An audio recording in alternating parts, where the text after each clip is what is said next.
Halo guys, kembali lagi di channel Siu Iqbal. Oke guys, sebelum kalian nonton ini jangan lupa like, komen, dan subscribe ya guys. Tekan loncengnya di bawah agar kalian mendapatkan video terbaru dari aku guys. Oke guys, kali ini aku akan membahas kisah inspiratif Ibu Susi sebelum menjadi menteri dan pengusaha kaya. Susi Pujiastuti sudah bukan nama yang asing lagi di telinga masyarakat Indonesia. Wanita yang akrab disapa Bu Susi itu tak hentinya menjadi perhatian publik sejak kebijakannya menenggelamkan kapal-kapal pencuri ikan ramai diberitakan media. Ibu Susi dikenal berani, tegas, dan peduli rakyat kecil. Dedikasinya melindungi biola laut Indonesia juga patut mendapat apresiasi sebesar-besarnya. Tidak heran walau wanita 53 tahun itu banyak dijadikan panutan oleh seluruh elemen masyarakat. Meski tampaknya kesuksesan telah melekat erat dalam diri Bu Susi, ternyata ada banyak kisah jatuh bangun di baliknya yang layak dibagikan kepada khalayak. Mungkin sudah banyak di antara kalian yang tahu kalau Bu Susi ini hanya menamatkan pendidikan di jenjang SMP. Tapi berkat kegigihannya, kini ia jadi salah satu tokoh wanita paling berpengaruh di Indonesia, bahkan dunia. Ibu Susi lahir dari keluarga yang cukup berada. Ayah ibunya adalah peternak dan menjual hewan ternak. Dari orang tuanya ia banyak belajar cara berbisnis. Hidup berkecukupan tidak membuat Bu Susi berpuas diri. Sejak masih sekolah, ia justru sudah mengikuti jejak orang tuanya dengan memulai bisnis kecil-kecilan. Saat masih SMP, di mana teman-temannya banyak yang memikirkan cinta monyet, Bu Susi justru berdagang pakaian serta bed cover. Wanita yang lahir di Pangandaran 15 Januari 1965 itu banyak belajar cara berbisnis pada orang tuanya. Saat duduk di bangku kelas 2 di SMA 1 Yogyakarta, Bu Susi justru memutuskan berhenti sekolah. Sebuah keputusan berani yang sebenarnya disayangkan oleh orang tuanya sendiri. Setelah berhenti, semangatnya menekuni bisnis semakin tinggi karena hidup di lingkungannya nelayan.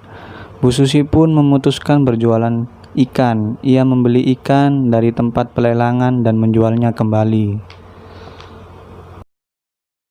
Modal yang dimilikinya saat itu jauh dari kata cukup. Tidak ada pilihan lain, Bu Susi memutuskan menjual cincinnya untuk kemudian dijadikan modal usaha.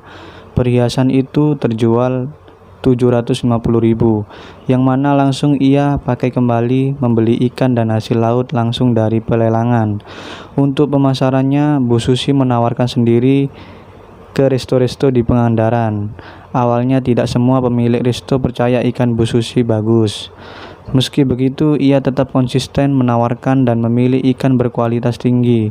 Sampai sekitar 1 tahun setelahnya, bisnisnya berhasil menguasai bursa lelang ikan di Pangandaran. Seperti halnya banyak orang di luar sana, Bu Susi juga pernah jatuh saat menjalankan usahanya.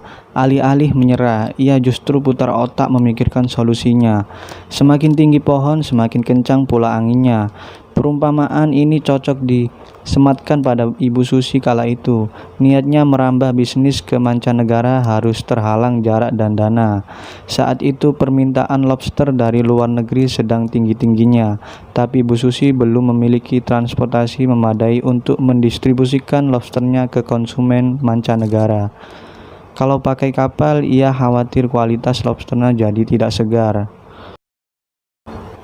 Masalah ini mendapat jawaban setelah suaminya Christian von Stromberg yang seorang pilot menyetujui ia membeli pesawat, tapi lagi-lagi keinginannya terhalang biaya. Pengajuan pinjamannya ke bank terus ditolak. Akhirnya setelah berjuang 5 tahun, Bu Susi berhasil mendapat pinjaman 47 miliar yang ia gunakan membangun landasan udara di Pangandaran dan membeli 2 buah pesawat Cessna Caravan.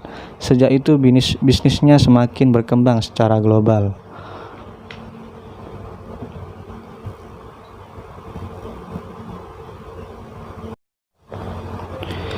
Kini semua perjuangan yang pernah dilalui Ibu Susi telah berbuah manis. Selain berprofesi sebagai pebisnis profesional dengan memperkerjakan ratusan pilot, ia juga menjalankan amanah sebagai Menteri Perikanan dan Kelautan Indonesia untuk masa jabatan 2014-2019. Meski tidak sampai menempuh pendidikan SMA, tapi dedikasi dan kontribusinya bagi negara patut diacungi jempol. Kegigihannya, semangat, dan tekad bulatnya menjadi inspirasi bagi banyak orang, tidak hanya masyarakat Indonesia, tapi juga seluruh orang di dunia. Oke guys, jadi di sini gue salut banget guys dengan kisah inspiratifnya.